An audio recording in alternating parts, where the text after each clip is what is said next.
Hey there guys, gals, and non-binary pals, GM Potter here. Welcome to my channel where I talk about books and bookish things. I upload on Tuesdays and Thursdays at noon central. And today I thought we would do a more lighthearted book than the last one we talked about, and that is Her Night at the Museum by Bryn Donovan. Let's get into it.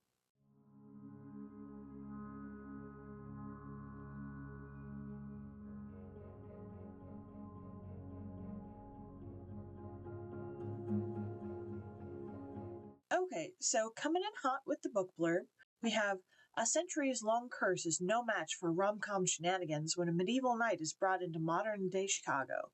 Forgotten by time and abandoned by hope, Sir Griffin de Beaufort's existence stretches out before him, cursed by a ruthless enchanter to see, hear, and think, but never to move or speak. Griffin suffers the long, lonely centuries trapped in stone, until an unexpected kiss from a fair maiden breathes new life into his soul and his body. Emily Porter, a recently divorced conservator at the Art Institute of Chicago, is charged with the restoration of a statue of a medieval English knight.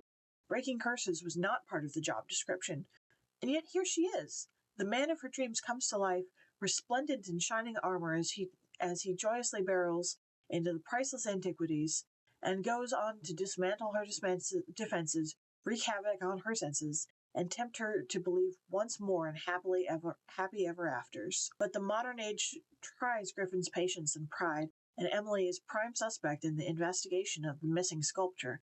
In a complicated world, can they find their way to a fairy tale ending? This book was fun to a point. Like, it feels in a lot of places like a Kate and Leopold ripoff, if that makes sense. The movie Kate and Leopold with Hugh Jackman and Meg Ryan, he falls through time into our time, and they have this relationship, and the ending to that is much better than the ending to this.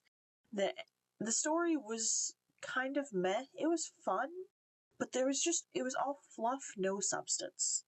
There was, like, every challenge is just waved away.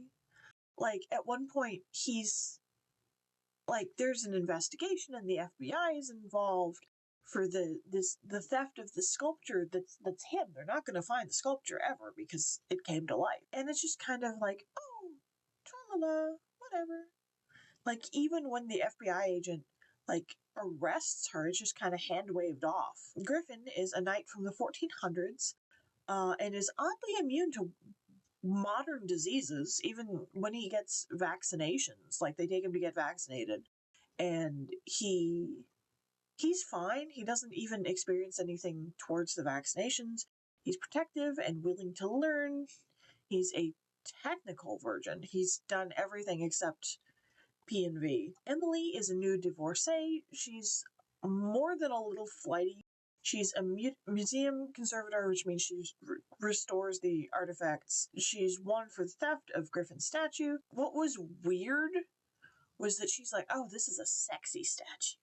Like, he's in his full armor, just kind of standing there, and she's like, this is so sexy. Yeah, I'm gonna kiss it, because I can hear his thoughts in my... Like, if he hadn't come to life, she would be insane. She is so lucky the statue came to life, because otherwise she kind of belongs in a mental institution. Like I said, the book just kind of hand waves everything off in just a tra-la-la, whatever kind of a way. And it was extremely frustrating to read, because it has all these threads that the author just drops. Like, and it sets up a sequel, like, or possibly multiple sequels. And I don't care to read anything else by this author. At all. Ever. Because this one was just... It felt like a juvenile rewrite of a better book. Like, it felt like... How do I put this? It felt like someone with lesser talent rewriting someone else's book in a lot of ways. And I was so disappointed because the title is a pun, and it's got this great setup, and it's got all this space for shenanigans, and it's supposed to be a rom-com, and it's not really funny.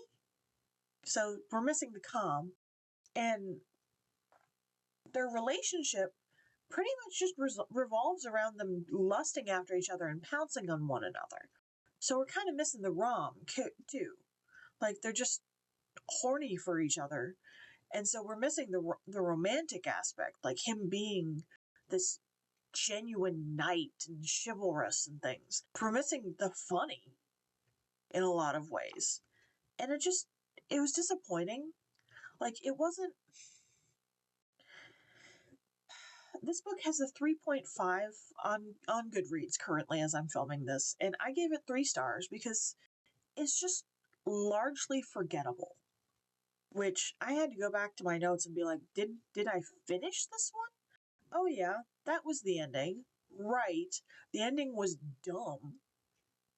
And it's just incredibly frustrating as a book and for the reader. And no. Just, should you read this? I don't think so. I don't think you should. So, have you read Her Night at the Museum? Is there something I'm missing? Am I just too used to reading more serious works? I mean, I don't think I read that many serious works. I read a lot of romance. And for me, this just wasn't it. Should I give Bryn Donovan another chance? Let me know in the comments down below. Don't forget to like, share, and subscribe, and I'll see you in the next one. Bye.